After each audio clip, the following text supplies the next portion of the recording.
Royal quiz group में आपका स्वागत है। और हम लोग जो लूसेंट से इतिहास पढ़ रहे हैं उसमें आज हम लोग का नेक्स्ट टॉपिक है मुग़ल साम्राज्य। चलिए मुग़ल साम्राज्य के बारे में लोग पढ़ा जाए। मुग़ल वंश के संस्थापक किसे कहा जाता है? बाबर को कहा जाता है। बाबर भारत में तुर्की उत्तरवर्ती मुग़ल सम्राट का हिस्सा था, ठीक। और इसका जो शासन था वो किससे संबंधित है? तो तुर्की और सुन्नी मुसलमान से संबंधित है। तुर्की के सुन्नी मुसलमान से संबंधित है, ठीक। चलिए क्वेश्चन है कि बाबर ने स्थापना मुग़ल वंश का कब किया था? 1526 इसमें किया था, ठीक। तो बाबर के शासन काल कितना से कितना के बीच में? 1526 से 1530 तक के बीच में। चलो बाबर के जन्म सबसे पहला बात कि कब भई रहे? 1483 ईस्वी में भई रहे, जेकर पिता के नाम का रहे उमर शेख मिर्जा। उमर शेख मिर्जा जौन बान एकर बाबू, तो ये कहाँ के शासक रहन? तो फरागना नामक के शासक रहन। वो घड़ी बाबर जौन बाबर फरागना के गद्दी पर कब बैठे रहे? तो 1494 ईस्वी में गद्दी बैठे रहे, ठीक। बाबर ने बादशाह के उपाधि कब धारण किया था? 1507 ईस्वी में धारण किया था, ठीक। 1507 ईस्वी में धारण किया था, ठीक। चलो ये बाबर के जौन बादशाह के जौन उपाधि बढ़ुए अभी तक कौनो तैमूर शासक ना धारण कर रहे। कौनो तैमूर शासक अभी बादशाह के उपाधि ना ले रहा जौन की बाबर उपाधि रहे। बाबर पहला रहे, ठीक। बाबर ने भारत पर कितना बार आक्रमण किया था? 5 बार आक्रमण कर रहे। सबसे पहला आक्रमण सबसे चर्चित आक्रमण रहे कब कर रहे? 1519 ईस्वी में कर रहे, ठीक। तो किसके विरुद्ध क्वेश्चन पूछे रहा? किसके विरुद्ध? तो यूसुफजाई जातियों के विरुद्ध कर रहे, ठीक है। तो यह अभियान में जब कर रहे तो बजौरा तथा भेरा के जो क्षेत्र है वो अधिकार क्षेत्र में ले रहे के तो बाबर, ठीक। चलो बाबर ने सबसे पहली बार तुगलकनामा युद्ध नीति के प्रयोग किया था। तो ये कब कर रहे? 1526 ईस्वी में पानीपत के प्रथम युद्ध में तुगलकनामा नीति के प्रयोग कर रहे तथा तोप खाने का प्रयोग सबसे पहली बार कब कर रहे? 1526 में ही कर रहे, ठीक। बाबर के दूगो निशानेबाज रहसन। कौन कौन निशानेबाज रहसन? तो उस्ताद अली तथा मुस्तफा तथा उस्ताद अली एक दूगो महत्वपूर्ण निशानेबाज रहसन जौन की प्रथम विश्व युद्ध में भी भाग ले रहसन, ठीक। चलो प्रथम पानीपत के प्रथम युद्ध में। चलो आगे क्वेश्चन बोले कि बाबर द्वारा लड़े गए 4 गो युद्ध बा। बाबर द्वारा 4 गो युद्ध लड़े रहे। सबसे पहले पानीपत के युद्ध रहे। पानीपत के युद्ध कब भई रहे? 1526 में। 21 अप्रैल 1526 में भई रहे। तो बाबर और किसके बीच? इब्राहिम लोदी के बीच। और 4 गो युद्ध लड़ रहे, चारों के चारों जीतल रहे, ठीक। तो एक ट्रिक कौन सी बोले? 4 गो युद्ध लड़ रहे बाबर। तो बाबर आया, खाना खाया, चल दिया घर, ठीक। बाबर आया, खाना खाया, चल दिया घर। यानी कि बाबर सबसे पहले पानीपत के युद्ध, एक बाद खानवा के युद्ध, एक बाद कौन युद्ध? चंदेरी के युद्ध, तब जाके लास्ट में घाघरा के युद्ध। चारों के चारों जो बढ़े लगातार बढ़े 26, 27, 28, 29। तो पानीपत 26 में, खानवा 27 में, एक बाद चंदेरी के युद्ध कब? 28 में, ठीक। घाघरा के युद्ध कब? 29, ठीक बा। तो घाघरा में विस्फोट कब भइल? तो घाघरा में विस्फोट कइल रहन बाबर कब? 1529 में, ठीक बा। तो क्वेश्चन बोले कि बाबर और इब्राहिम लोदी के बीच सबसे पहला युद्ध भई रहे पानीपत के युद्ध, जन्म बाबर जीत गए रहे। खानवा के युद्ध 1527 में राणा संगा और बाबर के बीच, राणा संगा बाबर के बीच भई रहे, ठीक बा। चंदेरी के युद्ध मेदिनी राय बाबर के बीच भई रहे। लेकिन चौथा युद्ध एगो कइल रहे घाघरा के युद्ध, एकर अफगानो एवं बाबर के साथ भई रहे, ठीक बा। चलो क्वेश्चन यही में आगे बढ़े कि बाबर जौन बढ़े अपन इतना उदारता खातिर एगो उपाधि धारण कर रहे। वो उपाधि के नाम कहा तो कलंदर के उपाधि धारण कर रहे बाबर, ठीक। चलो आगे क्वेश्चन बढ़े एक में कि बाबर जौन रहे तो सुन्नी मुसलमान रहे। तो सुन्नी मुसलमान यानी कि मुसलमानों खातिर एगो कर मुक्त कर रहे। तो कौन कर? तो तमगा कर मुक्त कर दिल रहे केकरा के? तो मुसलमानों का, ठीक। बाबर ने सबसे पहली बार जिहाद के नारा किस युद्ध में दिया था? तो बाबर ने राणा सांगा के साथ जौन भइल रहे खानवा के युद्ध में सबसे पहली बार जिहाद के नारा देवल रहे।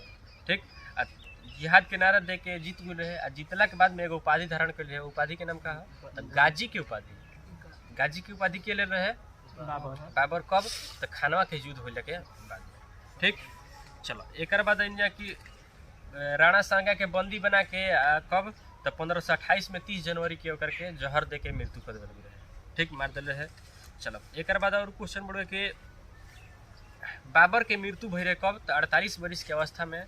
कब? तो 1530 में 26 दिसंबर के भई रहे। 29 दिसंबर के हुमायूं शासन पर हो चल, यानी कि 26 दिसंबर 1530 ईस्वी के आगरा में मृत्यु हो रहे। आगरा के आरामे बाग में सबसे पहली बार बाबर के दफना देवल रहे। लेकिन बाद में एगो किताब पढ़ल रहे, ओकर में पता चलल नो कि बाबर के मन रहे नो कि कहाँ ओकर के दफनावे खातिर काबुल में। तो बाद में ओकर के हटा के वजह से काबुल में दफनावे रहे। ठीक, तो क्वेश्चन पूछेला कि बाबर के जो मातृभाषा रहे वो कौन भाषा रहे? तुर्की भाषा रहे। लेकिन अरबी फारसी के भी अच्छा जानकार रहे के बाबर। ठीक, चलो बाबरनामा लिखले रहे बाबर की आत्मकथा कौन सी रहे? बाबरनामा रहे। तो बाबरनामा किस भाषा में लिखा गया था? तुर्की भाषा में ही लिखल गया रहे। ठीक, जेकर बाद में अनुवाद फारसी में के कल रहे? अब्दुल रहीम खाना के द्वारा कल। ठीक बा, चलो 4 बाग बनाने की परंपरा की शुरुआत सबसे पहले बाबर कैले रहे। लेकिन सबसे अधिक चर्चित केकरा समय में भइल रहे? तो अकबर के समय में सबसे अधिक। ठीक बा, चलो बाबर जौन रहे किस शैली के जन्मदाता, यानी कि मुबैयान शैली के जन्मदाता, पद शैली रहे ओकर जन्मदाता केकरा कह जाला? बाबर कहीं कह जाला। ठीक है, बाबर के प्रसिद्ध नक्शाबंदी सूफी रहे, केकर अनुयायी रहे? तो अब्दुल्ला अहरार के उबैर। बाबर के उत्तराधिकारी के रहे? हुमायूं। ठीक है, बाबर के उत्तराधिकारी हुमायूं रहे। ठीक है, चलो एक बाद हुमायूं के शासन काल रहे तो 1530 ले 1556 ईस्वी तक रहे। ठीक, तो बाबर के बाद के शासक का रहे? हुमायूं। तो हुमायूं के नाम का रहे पूरा? तो नसरुद्दीन महमूद हुमायूं रहे। आगरा के गद्दी पर बैठे रहे। आगरा के सिंहासन पर कब बैठे रहे? 1530 ईस्वी में, 29 दिसंबर 1530 ईस्वी में। तो जब गद्दी पर बैठे रहे हुमायूं तो घर कहाँ के सूबेदार रहे? तो बदखसा के। हुमायूं कहाँ के? बदखसा के सूबेदार रहे। ठीक है, ये 4 भाई रहे के। तो यानी कि बाबर के 4 गो लड़के रहे। कौन कौन? तो हुमायूं, कमरान, अस्करी तथा हिंदाल। तो जौन भी बा एक प्रॉपर्टी रहे तो ये 4 भाई में बांट दिल रहे के हुमायूं। ठीक, जौन में सबसे पहले कमरान एगो रहे। तो कमरान के काबुल तथा कंदरार क से कमरान कोना के दे रहे? तो काबुल तथा कंधार के दे रहे। चलो मिर्जा अस्करी रहे तो ओकर के संभलपुर दे दिल रहे। ठीक, मिर्जा हिंदाल रहे ओकर कौन दिल रहे? तो अलवार तथा मेवाड़ दिल रहे। ठीक, चलो एक बाद एगो बढ़े के दीनपनाह नगर के स्थापना किसने करवाया था? हुमायूं करवे रहे। एगो पुस्तकालय रहे दीनपनाह भवन रहे जो हुमायूं रहे। पुस्तकालय रहे, लेकिन दीनपनाह नगर के भी स्थापना के रहे हुमायूं के रहे 1533 में। चलो एगो युद्ध भई रहे चौसा के युद्ध कब भई रहे? 1539 ईस्वी में भई रहे। ठीक, केकरा बीच भई रहे?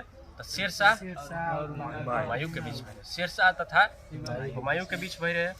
ठीक, यह युद्ध के बाद तो शेर खां पहले टाइम रहे शेरशाह के।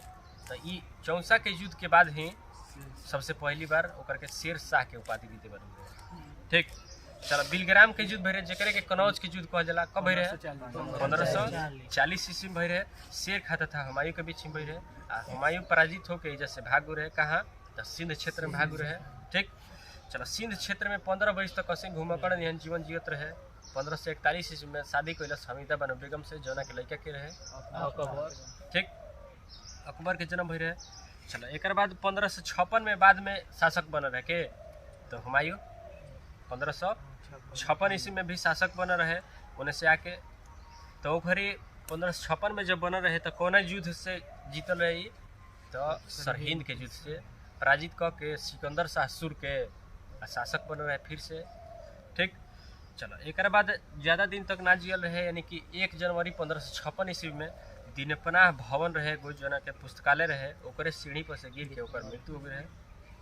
ठीक, तो एगो हुमायूं के इतिहासकार रहल जोना के नाम रहे लेनपुल के ही द्वारा कहल गए रहे कि हुमायूं जही से गिरत बहरात आयल रहे वैसे ही गिरत बहरात चल गए रहे, मुंह के खाया मुंह के गया। हाँ क्वेश्चन कहे लगी कौन सी, तो हुमायूं गिरते पड़ते जीवन से मुक्त हो गया, उसी तरह जिस तरह की तमाम जिंदगी में ठोकर खाते यानी कि गिरते पड़ते आया था। ठीक, हुमायूंनामा के रचनाकार कौन थे, तो गुलबदन बेगम रहे। हुमायूं जो रहे वो ज्योतिष में सबसे ज्यादा विश्वास करते रहे, यही चलते 7 दिन 7 कलर के कपड़ा भी पहनते रहे। हुमायूं के द्वारा 4 गो युद्ध लड़ल रहे, हुमायूं के द्वारा 4 गो युद्ध लड़ल रहे। कौन कौन, तो एक ट्रिक कौन सी होगा, तो देवरा चोर बायसर। तो देवरा के युद्ध कब रहे 1531 ईस्वी में। ठीक, चौसा के युद्ध 40 में बा, यानी कि बिलग्राम के युद्ध कब रहे 1540 ईस्वी में रहे। सरहिंद के युद्ध 1555 ईस्वी में रहे। यह जीतला के बाद में फिर से शासक बन रहे हुमायूं। नेक्स्ट पार्ट में हम लोग मिलते हैं कौन, तो शेरशाह तथा अकबर के बारे में पढ़ेंगे। यदि आपको अच्छा लगे तो चैनल को लाइक शेयर और सब्सक्राइब करें।